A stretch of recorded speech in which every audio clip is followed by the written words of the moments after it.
Brother good morning. Good morning sister. ஓம் சாந்தி. குஷியா இருக்கீங்களா சிஸ்டர்? ஓம் சாந்தி. குச்சியா இருக்கும் பிரதர். Okay sister. இன்னைக்கு பாபா ஞாபகம் இருக்கா? சூப்பரா இருக்குது சிஸ்டர். உங்களுக்கு எப்படி இருக்குது? அருமையா இருக்கு. பரந்தாம வீடு ஞாபகம் இருக்கா? இருக்குது சிஸ்டர். இல்லாம எப்படி அப்பா ஞாபகம் இருக்கும்? இருக்குதா? இருக்கு. ஓகே. அந்த இல்லாமங்கிற நெகட்டிவ் வேர்டு வேண்டாம். இருக்குதா? இருக்குது பிரதர். சரிங்க sister. Okay. Okay sister. Murali படிக்கலாம் இன்னைக்கு. அப்போட மகா வாக்கியங்களை கேட்போம். 25/1/2025 காலை முரளி. பாப்தாதா மதுபன். ஓம் சாந்தி. இனிமையான குழந்தைகளே, சுறுசுறுப்பான மாணவராகி நல்ல மதிப்பெண்களுடன் தேர்ச்சி பெறுவதற்கான முயற்சி செய்யுங்கள். மந்தமான சோம்பல் மாணவராக ஆகக்கூடாது. யாருக்கு முழு நாளும் உற்றார் உறவினர்களின் நினைவு வருகின்றதோ அவர்கள் மந்த புத்தி உடையவர்கள். தெளிவா அப்பா சொல்லிட்டாரு மந்த புத்தி யாருன்னு. பையன் பொண்ணு அம்மா அப்பா மாமா சித்தி சித்தப்பா எல்லாம் வர்றவங்க எல்லாம் மந்த புத்தி. ஆமா, நல்ல படிக்கக்கூடிய மாணவர்கள், அதாவது சுறுசுறுப்பான மாணவர்கள் தான் முயற்சி செஞ்சு நல்ல விதத்துல படிச்சு இருப்பாங்க அப்படின்னு சொல்றாரு. அவங்களதான் சுறுசுறுப்பான மாணவர்கள் நல்ல விதத்துல தேர்ச்சி அடைஞ்சு போவாங்க. யாருக்கு மந்த புத்தி இருக்குதோ, சோம்பல் புத்தி, சோம்பேறியா இருக்காங்களோ அவங்க உற்றார் உறவினரை நினைச்சிட்டே இருப்பாங்க அப்படின்னு சொல்றாரு. அப்ப கேள்வி கேக்குறாங்க, சங்கமேகத்தில் அனைவரையும் விட அதிர்ஷ்டசாலி என யாரை கூறுவோம்? பதில், யார் தனது உடல் மனம் செல்வம் அனைத்தையும் பயனுடையதாக ஈடுபடுத்தினார்களோ மேலும் ஈடுபடுத்துகின்றனரோ அவர்களே அதிர்ஷ்டசாலிகள். சிலர் மிகவும் கஞ்சத்தனமாக இருக்கிறார்கள். அவர்களுக்கு அதிர்ஷ்டத்தில் இல்லை என புரிந்து கொள்ளப்படுகிறது. விநாசம் எதிரில் இருக்கிறது. நாமும் ஏதாவது செய்ய வேண்டும் என அவர்கள் புரிந்து கொள்ளவில்லை. தந்தை இப்பொழுது நேரில் வந்திருக்கிறார். நாம் நம்முடைய அனைத்தையும் நமக்கு பலனளிக்கும்படியாக பயன்படுத்த வேண்டும். தைரியமாக இருந்து நிறைய பேருடைய பாக்கியத்தை உருவாக்குவதற்கு நிமித்தமாக வேண்டும் என அதிர்ஷ்டசாலி குழந்தைகள் அறிகின்றனர். யார் அதிர்ஷ்டசாலி குழந்தைகள் அப்படின்னு சொல்லியிருக்காரு. சங்கம யுகத்துல யார் உடல் மனம் பணம் எல்லாத்தையும் பயனுள்ளதா ஆக்குறாங்களோ, பயன்படுத்தி பயனுள்ளதா ஆக்குறாங்களோ அவங்கதான் அதிர்ஷ்டசாலிகள். சிலர் கஞ்சமாகவும் இருக்காங்க, அவங்க எதையுமே பயன்படுத்துறது இல்ல. அவங்களுக்கு விநாசம் எதிரில இருக்குதுன்றத புரிஞ்சுக்கிறது இல்ல. ஏன்னா உடல் மனம் பணம் எல்லாமே விநாசமாக போகுதுன்னு அவங்களுக்கு தெரியறது இல்ல அப்படின்றாரு. அதன் காரணத்தினாலதான் அவங்க எதையும் பயன்படுத்துறது இல்ல. அப்ப என்ன சொல்லலாம், அவங்கள அதிர்ஷ்டத்துல அவங்களுக்கு இல்ல அப்படின்னு புரிஞ்சுக்கோங்க அப்படின்னு சொல்றாரு. அப்ப தந்தை இப்ப நேரடியா வந்திருக்காரு. இப்ப தந்தை கிட்ட அனைத்தையும் பயனுள்ளதா ஆக்கிக்கிடணும் அப்படின்னு முயற்சி செய்யணும் அப்படிங்கிறாரு. அப்ப எல்லாத்தையும் பயன்படுத்தி நிறைய பேருடைய பாக்கியத்தை உருவாக்கக்கூடிய சேவையில நிமித்தமாகுங்க அப்படின்னு சொல்லியிருக்காரு சிஸ்டர். அதுக்கு ரிலேட்டடா ஒரு பாடல் வந்திருக்கு. அதிர்ஷ்டத்தை உருவாக்கி கொண்டு வந்திருக்கிறேன். ஓம் சாந்தி. இங்கு குழந்தைகள், நீங்கள் அதிர்ஷ்டத்தை உருவாக்கி கொண்டு இருக்கிறீர்கள். கீதையில் ஸ்ரீகிருஷ்ணருடைய பெயரை எழுதி மேலும் பகவான் வாக்கியம், நான் உங்களுக்கு ராஜயோகத்தை கற்றுத்தருகிறேன் என சொல்லப்படுகிறது. இப்பொழுது கிருஷ்ண பகவான் வாக்கியம் என்பது இல்லை. இந்த ஸ்ரீகிருஷ்ணர் என்பது லட்சியமாக கூறப்படுகிறது. பிறகு சிவபகவான் வாக்கியம், அதாவது நான் உங்களை ராஜாவுக்கெல்லாம் ராஜாவாக ஆக்குகிறேன். ஆக முதலில் கிருஷ்ணர் அவசியம் இளவரசராக ஆகின்றார். மற்றபடி கிருஷ்ண பகவான் வாக்கியம் என்பது இல்லை. கிருஷ்ணர் என்பது குழந்தைகளாகிய உங்களுடைய லட்சியமாகும். இது பாடசாலையாக இருக்கிறது. பகவான் கற்பிக்கிறார், நீங்கள் அனைவரும் இளவரசன் இளவரசி ஆகின்றீர்கள். தந்தை கூறுகின்றார், மீண்டும் ஸ்ரீகிருஷ்ணர் ஆவதற்காக நான் பல பிறவிகளின் கடைசி நேரத்தில் உங்களுக்கு இந்த ஞானத்தை கூறுகிறேன். இந்த பாடசாலையில் ஆசிரியராக சிவபாபா இருக்கிறார். இங்க கிருஷ்ணருடைய மகா வாக்கியம் அப்படின்னு கிடையாது, சிவபகவானுடைய மகா வாக்கியம் தான் அப்படிங்கிறாரு. கிருஷ்ணர் உங்களுடைய லட்சியமா இருக்குது. அவர் உங்களுக்கு பாடம் கற்பிக்கிறதுல சிவபாபா தான் பாடம் கற்பிக்கிறாரு அப்படின்னு சொல்றாரு. நீங்க இந்த பாடத்தை படிக்கிறதன் மூலமா தான் கிருஷ்ணர் ஆக போறீங்க. அதுதான் பாடசாலையில பாடமா கற்பிக்கப்படுது. நீங்க மனிதன்ல இருந்து தேவதை ஆகணும், அதற்குரிய பாடத்தை சிவபாபா கற்பிக்கிறேன் அப்படின்னு சொல்றாரு. அதான் சிவபகவானுடைய மகா வாக்கியம்னு சொல்றாங்க. ஆனா பகவத்கீதையில என்ன சொல்லிட்டாங்க, கிருஷ்ணர் வாட்சா அப்படின்னு சொல்லிட்டாங்க. பகவான் வாட்சா அப்படிங்கிறது கிருஷ்ணர் பேரை போட்டதுனால அது தவறா போயிருச்சு அப்படின்றதுக்காக புரிய வைக்கிறார் சிஸ்டர். ஓகே, கிருஷ்ண பகவானு வாட்சான்னு அதுல இருக்கு. ஆமா, அது இல்ல தவறு அப்படின்னு அப்பா நமக்கு கொடுக்குறாங்க, சமைக்க கொடுக்குறாங்க. ஸ்ரீகிருஷ்ணர் அல்ல, தெய்வீகமான தர்மத்தை சிவபாபா மட்டுமே உருவாக்குகிறார். நாங்கள் அதிர்ஷ்டத்தை உருவாக்குவதற்காக இங்கு வந்துள்ளோம் என குழந்தைகள் கூறுகின்றீர்கள். நாம் பரம்பிதா பரமாத்மாவிடமிருந்து அதிர்ஷ்டத்தை உருவாக்க வந்துள்ளோம் என ஆத்மா அறிந்துள்ளது. இதுதான் இளவரசன் இளவரசியை ஆவதற்கான அதிர்ஷ்டமாகும். ராஜயோகம் அல்லவா? சிவபாபா மூலமாக முதலில் ராதை கிருஷ்ணர் என்ற சொர்க்கத்தின் 2 இழைகள் உருவாகின்றன. இந்த சித்திரங்கள் மிகவும் சரியாக புரிய வைப்பதற்காக உருவாக்கப்பட்டுள்ளது. கீதையின் ஞானத்தின் மூலமாகவே அதிர்ஷ்டம் உருவாகிறது. அதிர்ஷ்டம் விழிப்படைந்து இருந்தது, பிறகு துண்டிக்கப்படுகிறது. பல பிறவிகளின் கடைசியில் நீங்கள் முற்றிலும் தமோ பிரதானமாக ஆகிவிட்டீர்கள். இப்பொழுது மீண்டும் இளவரசராக ஆக வேண்டும். முதலில் ராதை கிருஷ்ணராக ஆவார்கள், பிறகு அவர்களின் ராஜ்யம் நடக்கும். ஒருவர் மட்டும் இருக்க முடியாது அல்லவா? சிவமரத்திற்கு பிறகு ராதை கிருஷ்ணரிலிருந்து லட்சுமி நாராயணனாக ஆவார்கள். நரனிலிருந்து இளவரசராக, நாராயணராக ஆவது ஒரே விஷயம்தான். இந்த லட்சுமி நாராயணர் சொர்க்கத்தின் எஜமானர்களாக இருந்தார்கள் என குழந்தைகள் நீங்கள் புரிந்துள்ளீர்கள். சங்கம யுகத்தில் தான் அவசியம் ஸ்தாபனை ஏற்பட வேண்டும். எனவே சங்கம யுகத்தை புருஷோத்தம சங்கம யுகம் என கூறப்படுகிறது. ஆதி சனாதன தேவி தேவதா தர்மம் ஸ்தாபனையாகும். மற்ற தர்மங்கள் விநாசமாகிவிடும். சத்தியுகத்தில் ஒரே ஒரு தர்மம் மட்டுமே இருந்தது. அந்த வரலாறு பூகோளம் மீண்டும் ஏற்படும். மீண்டும் சொர்க்கத்தின் ஸ்தாபனை ஆகும். அங்கு லட்சுமி நாராயணுடைய ராஜ்யம் இருந்தது. பரிஸ்தான் தேவதைகள் வசிப்பிடமாக இருந்தது. இப்பொழுது உலகம் சுடுகாடாக ஆகிவிட்டது. அனைவரும் காம விகாரம் என்ற நெருப்பில் எரிந்து விட்டனர். சத்தியுகத்தில் நீங்கள் மாளிகையை உருவாக்கினீர்கள். பூமியின் அடியில் இருந்து தங்கத்தால் ஆன துவாரகை அல்லது இலங்கை மேல் நோக்கி வெளிப்படும் என்பது இல்லை. துவாரகை உருவாகும். அங்கு இலங்கை இருக்காது. பொற்கால உலகம் என ராமராஜ்யம் கூறப்படுகிறது. உண்மையான தங்கம் இருந்தது. அவை அனைத்தும் கொள்ளையடிக்கப்பட்டது. பாரதம் எவ்வளவு செல்வந்தராக இருந்தது, இப்பொழுது அனைத்தையும் இழந்து விட்டது என நீங்கள் புரிய வைப்பீர்கள். இந்த வார்த்தையை எழுதுவதில் தவறு ஏதுமில்லை. சத்தியுகத்தில் ஒரே ஒரு தர்மம் இருந்தது. அங்கு மற்ற எந்த ஒரு தர்மமும் இருக்க முடியாது, அதாவது எந்த ஒரு மதமும் இருக்க முடியாது அப்படின்னு சொல்றாரு அப்பா. இந்த உலகம் இப்ப சுடுகாடா மாறி இருக்கு. இப்ப அந்த சத்தியுக ராஜ்யத்தை எப்படி இருக்குதுன்னு சொல்றாரு அப்பா. அந்த இந்த பூமிக்குள்ள இருந்து அந்த தங்க துவாரகையோ இலங்கையோ வெளிப்படுது அப்படின்னு கிடையாது. இந்த உலகம் இப்ப விநாசமாய் புது உலகம் ஸ்தாபனை ஆகுது. அந்த விஷயத்தை தான் அப்பா சொல்லிட்டு இருக்காரு. ஓகே சிஸ்டர் வாசி. இது எப்படி முடியும்? தேவதைகள் இருப்பார்கள். அதாவது இது எப்படி முடியும்? தேவதைகள் மட்டுமா இருப்பார்கள் என சிலர் கேட்கின்றனர். அநேக விதமான வழிமுறைகள் வேறுபாடுகள் இருக்கின்றன. ஒருவர் வழி இன்னொருவரோடு ஒத்து போவது இல்லை. எவ்வளவு அதிசயமாக இருக்கிறது! எவ்வளவு நடிகர்கள் இருக்கின்றார்கள்! இப்பொழுது சொர்க்கத்தின் ஸ்தாபனை ஏற்படுகிறது. நாம் சொர்க்கவாசியாக ஆகின்றோம். இந்த நினைவு இருந்தால் சதா முகமலர்ச்சியோடு இருப்பீர்கள். குழந்தைகள், உங்களுக்கு மகிழ்ச்சி இருக்க வேண்டும். உங்களுடைய லட்சியம் உயர்ந்ததல்லவா? நாம் மனிதனிலிருந்து தேவதையாக சொர்க்கவாசியாக ஆகின்றோம். இதனையும் பிராமண குழந்தைகள் நீங்கள் மட்டுமே அறிந்துள்ளீர்கள். அதாவது சொர்க்கத்தின் ஸ்தாபனை ஏற்படுகிறது. இதனையும் சதா நினைவு செய்ய வேண்டும். ஆனால் மாயா அடிக்கடி மறக்க வைக்கின்றது. அதிர்ஷ்டம் இல்லையெனில் திருத்திக் கொள்வது இல்லை. பொய் பேசும் பழக்கம் அரைக்கல்பமாக இருந்து விட்டது. அது இன்னும் நீங்கவில்லை. பொய் சொல்வதை கூட பெருமையாக நினைக்கின்றனர். இதனையும் விடவில்லை எனில் அதிர்ஷ்டம் இல்லை என்று புரிய வைக்கப்படுகிறது. அவர்கள் பாபாவையும் நினைவு செய்வதில்லை. முழுமையாக பற்றுதலை விட்டால்தான் நினைவும் செய்ய முடியும். முழு உலகத்திலிருந்து வைராக்கியம் வேண்டும். உற்றார் உறவினர்களை பார்த்தும் பார்க்காமல் இருக்க வேண்டும். அவர்கள் அனைவரும் நரகவாசிகள், சுடுகாட்டுவாசிகள். இவர்கள் அனைவரும் அழிந்து விடுவார்கள். இப்பொழுது நாம் வீடு திரும்ப வேண்டும். எனவே சுகதாமம் சாந்திதாமத்தை மட்டுமே நினைவு செய்ய வேண்டும். நான் நேற்று சொல்றீங்களா பிரதர்? ஒரே ஒரு இதாக்கு படிச்சிடுறேன். நேற்று சொர்க்கவாசியாக இருந்தோம், ராஜ்யம் செய்தோம், அதனை இழந்து விட்டோம். மீண்டும் நாம் ராஜ்யத்தை அடைகின்றோம். ஓகே, சரிங்க சிஸ்டர். அதாவது ஆத்மா தமோ பிரதானமா ஆயிடுச்சு. அதான் சுடுகாடுன்னு சொல்லிக்கிட்டு இருக்காரு. இந்த சுடுகாட்டுல இருந்து இப்ப நீங்க அந்த வைகுண்டத்துக்கு போகணும் அப்படின்றதுக்காக தான் இந்த படிப்பு சொல்லி கொடுத்துட்டு இருக்கேன். படிப்பு படிச்சுட்டு இருக்கீங்க. ராஜ்ய ஸ்தாபனை ஆகிட்டு இருக்குது.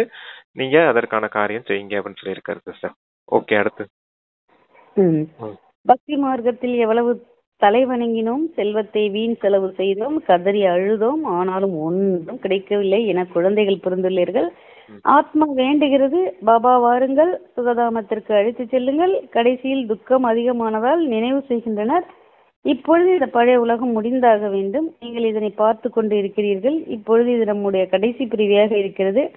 இந்த நேரத்தில் தான் நமக்கு முழு ஞானமும் கிடைக்கிறது. ஞானத்தை முழுமையாக தாரணை செய்ய வேண்டும். நிலநடுக்கம் போன்றவை திடீரென்று ஏற்படும். இந்தியா பாகிஸ்தான் பிரிவினையின் போது எத்தனை பேர் இறந்திருப்பார்கள். குழந்தைகள், உங்களுக்கு ஆரம்பம் முதல் கடைசி வரை எல்லாம் தெரிந்திருக்கிறது. மேலும் என்ன நடக்கப் போகிறதோ அதுவும் தெரிந்துவிடும். ஒரு சோமநாதர் கோவில் மட்டும் தங்கத்தால் இருக்கவில்லை. நிறைய கோவில்கள், மாளிகைகள் அனைத்தும் தங்கத்தால் ஆக்கப்பட்டதாக இருந்தது. பிறகு என்ன ஆனது?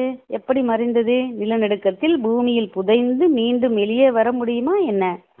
உள்ளுக்குள் அனைத்தும் சென்று விட்டால் பிறகு என்ன ஆகும்? நாளடைவில் உங்களுக்கு தெரிய வரும். தங்கத்தாலான துவாரகை சென்று விட்டது என கூறுகின்றனர். நாடகப்படி அவை பூமிக்கடியில் சென்று விட்டது, மீண்டும் சக்கரம் சுழலும் போது மேலே வரும் என இப்பொழுது நீங்கள் கூறுவீர்கள்.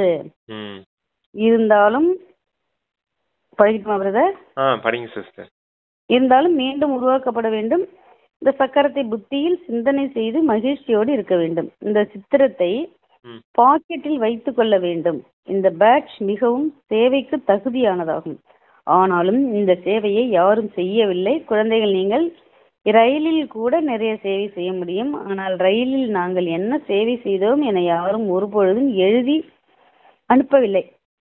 3ஆம் வகுப்பில் சென்றாலும் சேவை செய்ய முடியும். யாரெல்லாம் கல்பத்திற்கு முன்பாக புரிய வைத்துள்ளார்களோ, யார் மனிதனிலிருந்து தேவதையாக ஆனார்களோ அவர்களே புரிந்து கொள்வார்கள்.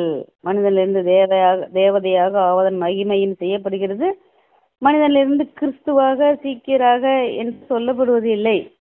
மனிதனிலிருந்து தேவதையாக ஆனார்கள். அதாவது ஆதிசநாதன தேவி தேவதா தர்மம் ஸ்தாபனை செய்யப்பட்டது. மற்றபடி அனைவரும் தனது தர்மத்தில் சென்று விடுவார்கள். கல்ப மரத்தில் எந்தெந்த தர்மம் இருக்கிறது, மீண்டும் எப்பொழுது ஸ்தாபனையாகும் என காட்டப்பட்டு இருக்கிறது. சொல்றீங்களா பிரதர்? அதான் சிஸ்டர், தர்ம அந்த அந்த கல்பவருஷ மரத்துல அந்த தர்மத்தை ஸ்தாபனை செய்யக்கூடியவங்க எப்ப வராங்கன்னு அந்த கிளைகள்ல காமிச்சிருக்காங்க இல்லையா, அதை சொல்றாரு பாபா. அதுக்கு முன்னாடி அந்த இது பொய் பேசக்கூடாது அப்படின்னு சொல்லிட்டு இருந்தார். அது இல்ல பிரதர், நிலநடுக்கத்தில் பூமியில் சிதைந்து மீண்டும் வெளியே வர முடியுமா என்னன்னு ஒண்ணு கேட்டிருந்தார்ல. ஆமா, அது வந்து பூமிக்காதான் துவாரகை அந்த இலங்கை எல்லாம் உள்ள போயிடுச்சு இல்லையா. இப்ப அதெல்லாம் உள்ள போனதெல்லாம் வெளி வருமா அப்படின்னு கேக்குறாரு. உள்ள போனதுதான் மீண்டும் உருவாக்கப்படும் சொர்க்கம் அப்படின்னு சொல்றாரு சிஸ்டர். அப்புறம் அவை நாடகப்படி பூமிக்கடியில் சென்று விட்டது, மீண்டும் சக்கரம் சுழலும் போது மேலே வரும் என நீங்கள் கூறுவீர்கள் சொன்னாரே. ஆமா, அதாவது பூமிக்குள்ள புதைஞ்சது மீண்டும் திரும்பி சத்தியுகம் ஸ்தாபனையாவது புது உலகம் ஸ்தாபனை ஆகும் போது மீண்டும் மேலெழும்பி வரும். நேத்து சொன்னோம் இல்லையா சிஸ்டர், அந்த தங்கம்லாம் உள்ள போயிருச்சு அப்படின்னா இப்ப மறுபடியும் இந்த பூமி விநாசமாகி உள்ள இருக்கதெல்லாம் வெளியே போயிட்டு உள்ள இருக்கதெல்லாம் வெளியே வந்துட்டு வரும் இல்லையா, அதை சொல்றாரு பாபா. அந்த சத்தியுகத்தோட பொக்கிஷங்கள்லாம் கடலுக்கடையிலையும் பூமிக்கடையிலையும் கிடக்கு. அதனால எல்லாம் விநாசமாகி இதெல்லாம் மேல வரணும் அப்படின்னு சொல்றாரு. புரிய நினைக்கிறேன். ஓகே, குழந்தைகள் நீங்கள் ரயிலில் அதான் அந்த குழந்தைகள் ரயில்ல போகும்போது கூட நல்ல விதத்துல சேவை செய்ய முடியும். உங்களுக்கு அந்த பிரஜைகளை உருவாக்குறதுக்காக அந்த காரியம் சொல்றாரு. ஆனா இப்படிப்பட்ட குழந்தைங்க வந்து யாரும் இல்ல, பாபா நாங்க ரயில் இவ்வளவு சேவை செய்தோம் அப்படின்னு லெட்டர் யாரும் தந்தைக்கு எழுதுறது இல்ல அப்படின்னு சொல்றாரு. தேவதைகள் இந்துவாக ஆகிவிட்டார்கள். இந்துவிலிருந்து பிறகு வெவ்வேறு மதத்திற்கு மாறிவிட்டார்கள். யாரெல்லாம் தனது உயர்ந்த தர்மம் கர்மத்தை விட்டு வேறு மதங்களுக்கு சென்று விட்டார்களோ அவர்களும் திரும்பி வருவார்கள். பிற்காலத்தில் சிறிதளவு புரிந்து கொண்டு பிரஜைகளாக வருவார்கள். தேவி தேவதா தர்மத்தில் அனைவரும் வர முடியாதல்லவா. அனைவரும் தனது தர்மத்தின் பிரிவுகளில் செல்வார்கள். உங்களுடைய புத்தியில் அனைத்து விஷயங்களும் இருக்கின்றன. உலகத்தில் என்னென்ன செய்து கொண்டு இருக்கிறார்கள், தானியங்களை உருவாக்குவதற்கு எவ்வளவு ஏற்பாடுகள் செய்கின்றனர். பெரிய பெரிய எந்திரங்களை ஈடுபடுத்தியும் ஒன்றும் கிடைக்கவில்லை. உங்கள் தமோ பிரதானமான உலகம் தமோ பிரதானமாக ஆகத்தான் வேண்டும். ஏணியில் இருந்து கீழே இறங்கித்தான் ஆக வேண்டும். நாடகத்தில் எது பதிவாகி உள்ளதோ அது நடந்து கொண்டே இருக்கும். பிறகு புதிய உலகத்தின் ஸ்தாபனை ஏற்படும். அறிவியல் மூலம் இப்பொழுது எதனை கற்றுக்கொண்டு இருக்கிறார்களோ இதில் இன்னும் குறுகிய காலங்களில் மிகவும் திறமைசாலியாக ஆவார்கள். இதன் மூலம் அங்கு மிகவும் நல்ல நல்ல பொருட்கள் உருவாகும். இந்த விஞ்ஞானம் அங்கு சுகத்தை கொடுப்பதாக இருக்கும். இங்கு சுகம் குறைவாக இருக்கிறது, துக்கம் அதிகமாக இருக்கிறது. இந்த அறிவியல் சாதனங்கள் வருவதற்கு எவ்வளவு ஆண்டுகள் ஆனது. இதற்கு முன் மின்சாரம், எரிவாயு போன்றவை இல்லை. இப்பொழுது எப்படி ஆகிவிட்டது என பாருங்கள். அங்கு இந்த அறிவியலை கற்றுக்கொண்டு செல்வார்கள். மிகவும் வேகமாக காரியங்கள் நடக்கும். இங்கு கூட எவ்வளவு பெரிய கட்டிடங்களை உருவாக்குகின்றனர். அதாவது இங்க விஞ்ஞான சாதனங்கள் இருக்குது, ஆனா இது கொஞ்சம் தான் சுகத்தை கொடுக்குது, நிறைய துக்கத்தை கொடுக்குது. ஆனா சத்தியுகத்துல அப்படி இருக்காது, எல்லாமே ஃபர்ஸ்ட் கிளாஸா இருக்கும், முழுக்க முழுக்க சுகம் கொடுக்கக்கூடியதா இருக்கும் அப்படின்னு சொல்றாரு. அப்புறம் அந்த ஏணிப்படி சித்திரத்தை உதாரணமா சொன்னாரு. இங்க ஆத்மாக்கள் முதல்ல சத்துவ பிரதான நிலையில இருந்தீங்க, கொஞ்சம் கொஞ்சமா அந்த ஏணிப்படி சித்திரத்துல இறங்கி வர்றது மாதிரி நீங்க இறங்கி வந்துட்டீங்க. இப்ப தமோ பிரதானம் ஆயிடுச்சு. அதுலதான் இந்த விஞ்ஞானத்தின் சாதனம் இப்பதான் உருவாயிருக்குது. சங்கம யுகத்துல பாபா எப்ப உலகத்துல வந்து இந்த சாக்கார உலகத்துல பிரவேசமானாரோ அப்பதான் இந்த விஞ்ஞானத்தின் சாதனங்கள் அதிகரிச்சுது. இப்ப எரிவாயு, சிலிண்டரு, மற்ற இதெல்லாமே இருக்குது அப்படின்னா சுகம் கொடுக்குது, நம்ம வேலைகள்லாம் ஈஸியாக்குது. ஆனா வெடிச்சா என்ன ஆகுறது? துக்கம் தானே. அது போல இங்க இருக்குது, எங்க கலியுகத்துல இருக்குது. ஆனா சத்தியுகத்துல அப்படிலாம் இருக்காது, எல்லாமே சுகம் கொடுக்கக்கூடியதா இருக்கும், எதுவுமே ஃபால்ட் இருக்காது அப்படின்னு சொல்றாரு சிஸ்டர். ஓகே. இன்னொரு பாயிண்ட், குறைந்த காலத்துல அதிக விளைச்சல் ஏற்படக்கூடிய திறமசாலிகள் மேல இப்போதைக்கு வருவாங்க. அந்த அந்த சயின்டிபிக் அந்த சம்ஸ்காரம் வந்து நமக்கு சத்தியுகத்துக்கு தேவைப்படணும் இல்லையா? அதனால இப்ப அந்த சம்ஸ்காரம் எடுத்துட்டு வருவாங்க சொல்றதுக்காக சொல்றாருன்னு நினைக்கிறேன். சொன்னார் இல்லையா ஒரு பாயிண்ட், குறைந்த காலத்துல அதிக விளைச்சல் வருவதற்குரிய வரும் அப்படின்னு சொல்லி சொன்னார் இல்லையா? நல்ல பொருட்கள் உருவாகும் இருக்கு பாருங்க. திறமைசாலியாக ஆவார்கள், அதாவது இன்னும் குறுகிய காலங்களில் மிகவும் திறமைசாலியாக ஆவார்கள். இதன் மூலம் அங்கு மிகவும் நல்ல நல்ல பொருட்கள் உருவாகும். அந்த சன்ஸ்கார் வந்துடும். ஆனா இங்க இந்த பொருளை எதுவுமே சுகமா கொடுக்க உடம்பு உருவாக்க முடியாது. இதை கொண்டு வந்து உங்களுக்கு சத்தியகத்துல நல்ல சுகம் கொடுக்க பொருள் அந்த சன்ஸ்கார் உருவாக்குவாங்கன்னு சொல்றாரு அப்பா. அங்கு இவ்வாறு இருக்காது.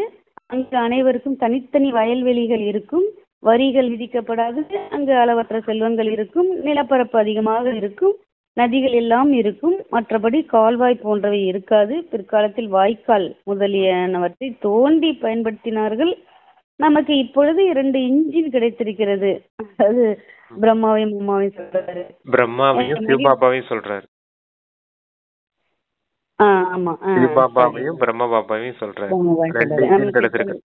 அதாவது அங்க விவசாயம் பண்றதுக்கு இங்கதான் கால்வாய் எல்லாம் தோண்டிட்டு இருக்கீங்க, அங்கெல்லாம் எல்லாமே இயற்கையா இருக்கும் அப்படின்னு சொல்றாரு.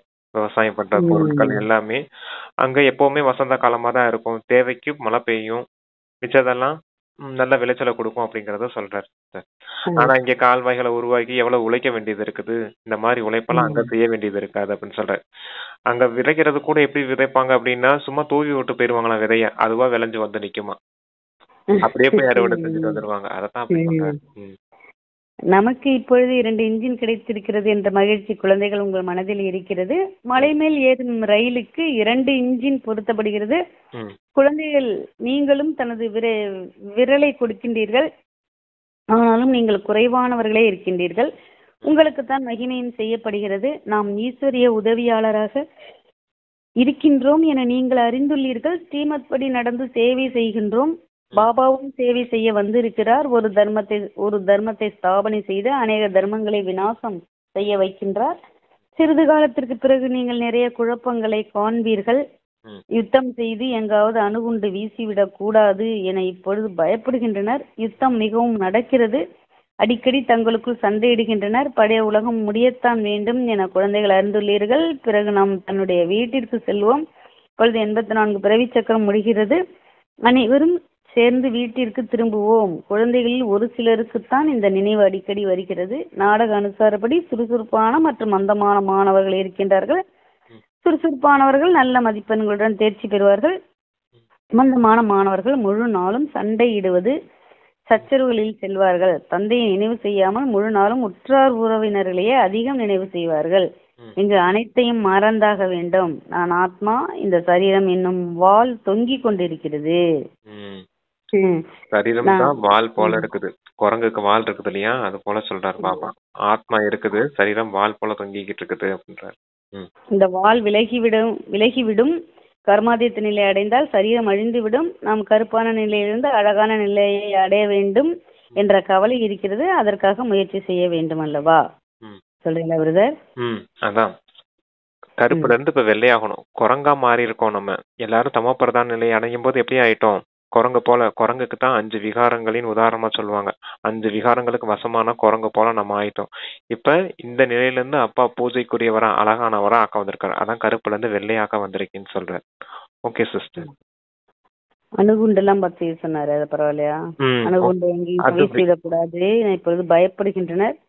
யுத்தம் மிகவும் நடக்கிறது, அடிக்கடி தங்களுக்குள் சண்டையிடுகின்றனர். பழைய உலகம் முடியத்தான் வேண்டும் சொல்லிட்டாரு. திரும்ப விநாசம். அதற்காக, அதாவது நாம் கருப்பான நிலையிலிருந்து அழகான நிலை அடைய வேண்டும் என்ற கவலை இருக்கிறது. அதற்காக முயற்சி செய்ய வேண்டும் அல்லவா? கண்காட்சி மிகவும் முயற்சி செய்கிறீர்கள். மகேந்திரன் போபால் எவ்வளவு தைரியமாக செய்து காட்டினார்.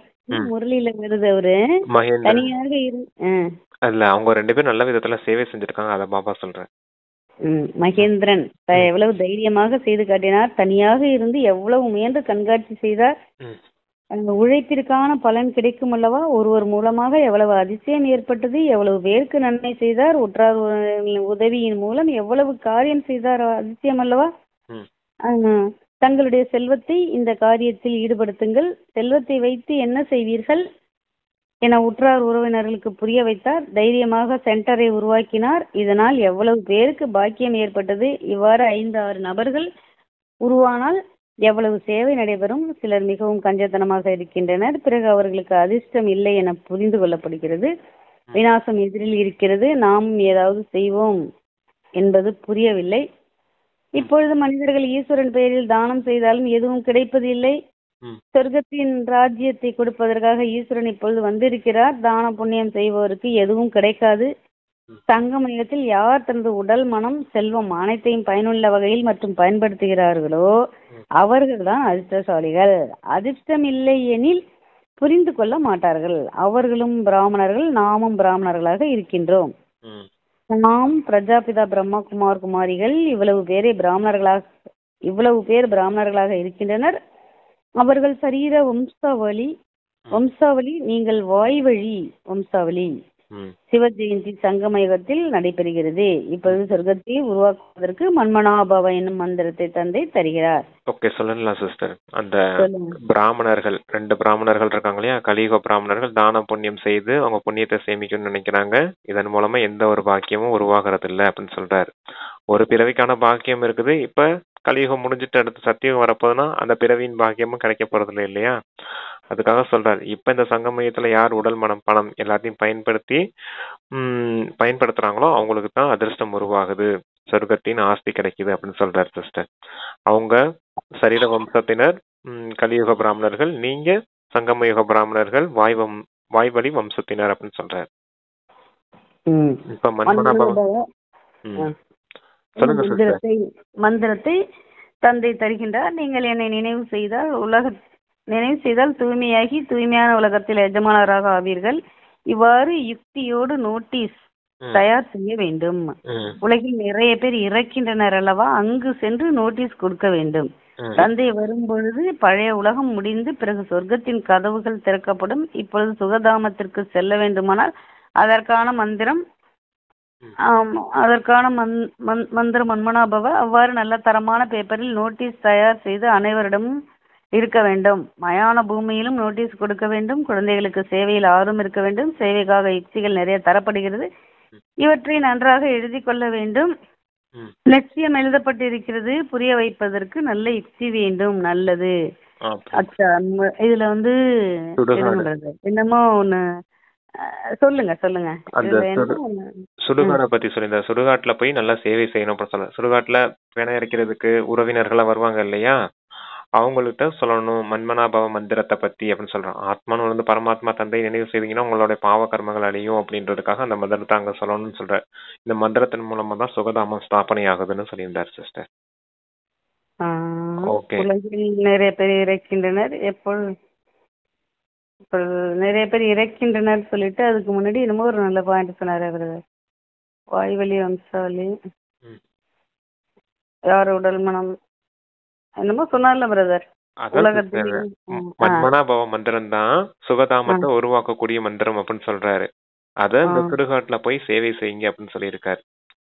சுடுகாட்டுல வரவங்களுக்கு சொன்னீங்கன்னா அவங்களும் பிரஜைகளா வருவாங்க இல்லையா, அதுக்காக பாபா அப்படி சொல்றாரு. சரி பிரதர். என்னமோ நல்ல பாயிண்ட். நான் அப்பவே உங்கள்ட்ட சொல்ல நினைச்சேன் பிரதர், இது நல்லா கவனிச்சுங்க, இதுக்கு எக்ஸ்பிளனேஷன் சொல்லுங்கன்னு சொல்லுவாங்க. சரி ஓகே பிரதர். இனிமேலும் இனிமையான காணாமல் போய் வெகு காலம் கழித்து கண்டெடுக்கப்பட்ட குழந்தைகளுக்கு தாய் தந்தை பாப்தாதாவின் அன்பு நினைவுகள் மற்றும் காலை வணக்கம். ஆன்மீக குழந்தைகளுக்கு ஆன்மீக தந்தையின் நமஸ்காரம். தாரணைக்கு 2 பாயிண்ட்ஸ் கொடுத்துருக்காங்க பிரதர். ஃபர்ஸ்ட் பாயிண்ட், கர்மாதீத்த நிலையை அடைவதற்கு இந்த சரீரத்தை மறக்க வேண்டும். ஒரு தந்தையை தவிர எந்த ஒரு உற்றார் உறவினர்களின் நினைவும் வராமல் இருக்க முயற்சி செய்ய வேண்டும். சரீர ஞாபகம் தானே உற்றார் வரப்போகுது, சரீரத்தை நீங்க 2வது பாயிண்ட் சொல்லியிருக்காங்க. ஃபர்ஸ்ட் கர்மாதித்திலே, அடுத்தது ஸ்ரீமத் படி ஈஸ்வரிய உதவியாளராக வேண்டும். தன்னுடைய உடல் மனம் பொருளை நல்ல முறையில் பயன்படுத்தி உயர்ந்த அதிர்ஷ்டத்தை உருவாக்க வேண்டும். ஓகே சிஸ்டர், உடல் மனம் பணத்தை பயன்படுத்துங்க சேவையில. கர்மாதீத்த நிலையை அடையணும் அப்படின்னா மொத்த தேக உறவுகள், தேகத்தின் விஷயங்கள் எல்லாத்தையும் விட்டுட்டு ஒரு தந்தையை மட்டும் நினைவு செய்யுங்க அப்படின்னு சொல்லியிருக்காரு சிஸ்டர். கொடுக்குறாங்க அப்பா. கர்மவினை பயனாக வரும் சூழ்நிலையின் கவர்ச்சியையும் கூட முடிவடைய செய்யக்கூடிய சம்பூர்ண நஷ்டமோகா, அதாவது மோகத்தை வென்றவராகுக. இப்பொழுது வரை இயற்கை மூலம் உருவாகி இருக்கும் சூழ்நிலைகள் மனோநிலையை தன் பக்கம் கொஞ்சம் கொஞ்சம் கவர்ச்சி செய்கிறது. அனைத்தையும் விட அதிகமாக தன்னுடைய தேகத்தின் கணக்கு வழக்கு கர்மவினை பயன் ரூபத்தில் வரக்கூடிய சூழ்நிலைகள் தன் பக்கம் கவர்ச்சி செய்கிறது. எப்பொழுது இந்த கவர்ச்சியை முடிவடையுமோ அப்பொழுது சம்பூர்ண நஷ்டமோக நிலையை அடைந்ததாக சொல்ல முடியும். தேகத்தினுடைய மற்றும் தேகத்தின் உலகத்தினுடைய எந்த ஒரு சூழ்நிலையையும் ஸ்திதியை அசைக்க முடியாத நிலையே சம்பூர்ண நிலை ஆகும். எப்பொழுது அப்படிப்பட்ட நிலை அடைவீர்களோ அப்பொழுதே ஒரு நொடியில் தன்னுடைய மாஸ்டர் சர்வசக்திவான் சுரூபத்தில் சகஜமாக நிலைக்க முடியும். இப்ப இந்த இயற்கை மற்றும் சூழ்நிலைகள் உங்களுடைய மனோநிலையை கவர்ச்சி செய்யுது அப்படின்னு சொல்றாரு.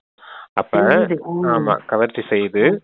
அப்புறம் இந்த உங்களுடைய தேகத்தினுடைய கணக்கு வழக்கு, அப்புறம் கர்ம வினை பயன், அது கூட உங்களுடைய மனோநிலைய, அந்த சூழ்நிலைகள், அந்த கணக்கு வழக்கு சூழ்நிலைகள் வருது இல்லையா, அது கூட உங்களுடைய மனநிலையை கவர்ச்சி செய்யுது. இந்த கவர்ச்சியிலிருந்து விடுபடும் போதுதான் நஷ்டமோகா, சம்பூர்ண நஷ்டமோகா அப்படின்னு சொல்ல முடியும்.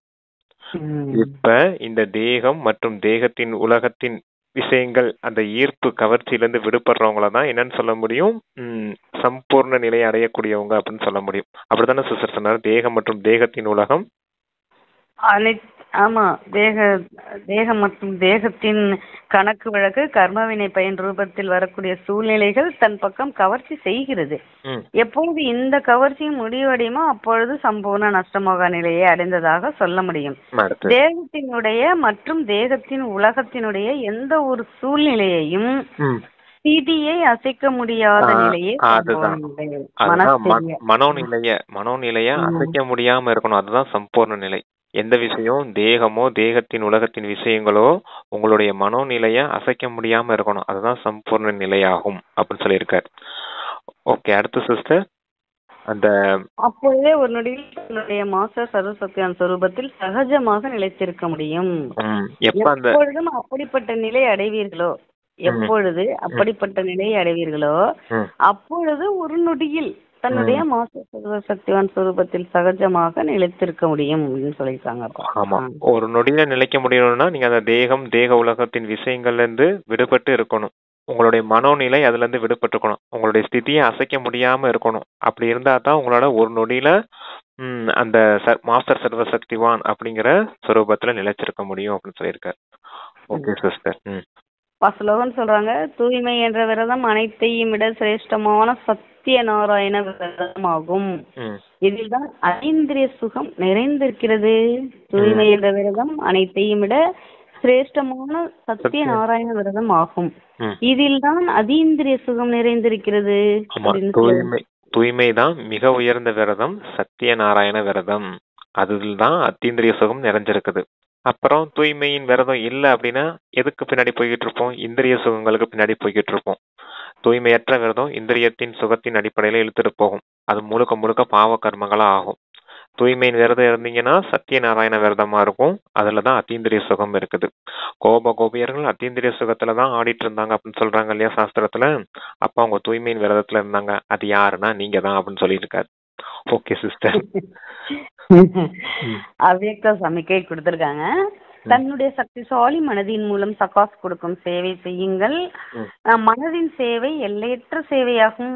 எந்த அளவு நீங்கள் மனதின் மூலம் பேச்சின் மூலம் சுயம் உதாரணமாகுவீர்களோ அப்பொழுதே உதாரணத்தை பார்த்து தானாகவே கவர்ச்சி ஏற்படும். எந்த ஒரு ஸ்தூல காரியம் செய்யும் பொழுதும் மனதின் மூலம் அதிர்வலைகளை பரப்பும் சேவை செய்யுங்கள். எவ்வாறு ஒரு வியாபாரி கனவிலும் கூட தன்னுடைய வியாபாரத்தை பார்ப்பாரோ அதுபோல் உங்களுடைய வேலை உலக நன்மை செய்வதாகும். இதுவே உங்களுடைய தொழிலாகும். இந்த தொழிலை நினைவில் வைத்து சதா சேவையில் பிஸியாக இருங்கள். Okay sister. அந்த மனதின் சேவை சொல்றாரு. மனதின் சேவை தான் எல்லையற்ற சேவை. இப்ப மனம் மற்றும் பேச்சின் மூலமா சேவை செய்யும் போது நீங்க உதாரணம் ஆகுறீங்க. அந்த உதாரணத்தை பார்த்து மற்றவர்களும் கவர்ச்சி அடைவாங்க அப்படின்னு சொல்றாரு. அப்ப நீங்க ஸ்தூல காரியம் செய்துட்டு இருந்தாலும் மனதினுடைய அந்த அதிர்வுகளை பரப்பிக்கிட்டே இருங்க அப்படின்னு சொல்றாரு. அடுத்த என்ன சிஸ்டர் சொன்னாரு? மனதின் அதிர்வுகளை வியாபாரி கனவிலும் கூட தன்னுடைய வியாபாரத்தை பார்ப்பார். அதுபோல் உங்களுடைய வேலை உலக நன்மை செய்வதாகும். இதுவே உங்களுடைய சகஜ தொழில். அந்த அவர தொழில் மாதிரி நம்ம தொழில் இதான் அப்படின்னு சொல்றாரு. இந்த தொழிலை நினைவில் வைத்து சதா சேவையில் பிஸியாக இருங்கள். ஓகே. வியாபாரிக்கு தன்னோட வியாபாரம் தான் கனவுல வரும். அதே போல உங்களுடைய தொழில் என்ன? உலக நன்மையின் காரியம் செய்வது. அப்ப உங்க கனவுல கூட உலக நன்மையின் காரியம் செய்யக்கூடிய சேவை தான் இருக்கணும் அப்படின்னு சொல்றாரு. Okay sister. மனதின் சேவைக்காக சொல்லியிருக்காரு. எப்பவுமே உங்க தொழில் என்ன? உலக நன்மையின் காரியம் செய்யறது தான். அதுக்கான மனதின் சேவை அந்த அதிர்வுகளை கொடுத்துட்டே இருங்க அப்படின்னு சொல்ற. முழு உலகமும் நன்மை அடையட்டும் அப்படின்னு. Okay sister. Okay sister. வரதானத்துல என்ன சொமானு இருக்கு பிரதர்? வரதானத்துல பொழுது ஒரு நொடியில் தன்னுடைய இல்ல அதான் பரிஸ்தா ரூபம் சிஸ்டர். அதான் பரிஸ்தா ரூபம் சம்பூர்ண நிலைன்னு சொல்லுவோம். சம்பூர்ண பரிஸ்தா ஆகுங்கள் அப்படிங்கறதுதான் அதுல இருக்கக்கூடிய சும்மா பரிஸ்தா ஆகணும். தேகம் மற்றும் தேக உறவுகள், தேக பொருட்கள், தேக உலகாய விஷயங்கள் எந்த ஈர்ப்பும் உங்களுக்கு இருக்கக்கூடாது. அதனுடைய கவர்ச்சி தான் உங்களை ஈர்த்துக்கிட்டே இருக்குது. இங்க இதுல இருந்து விடுபட்டீங்கன்னா பரிஸ்தாவா மாறிடுவீங்க. ஒரு நொடியில அந்த மாஸ்டர் சர்வ சக்திவான் நிலையில உங்களால நிலைச்சிருக்க முடியும்னு சொன்னார் இல்லையா? மாஸ்டர் சர்வ சக்திவான் யாரு? பரிஸ்தா தான். ஓகே. அதுதான் மாஸ்டர் சர்வ சக்தின்னு வச்சுக்கலாம், இல்ல சம்பூர்ண பரிஸ்தா அப்படின்னு வச்சுக்கலாம். அதுக்காக என்ன காரியம்? நான் சம்பூர்ண அவ்யக்த பரிஸ்தா என்றே சோமான். Okay sister. Okay brother. நன்றி பாபா. Thanks brother. ஓம் சாந்தி. Thank you sister. ஓம் சாந்தி. தேங்க்யூ பாபா.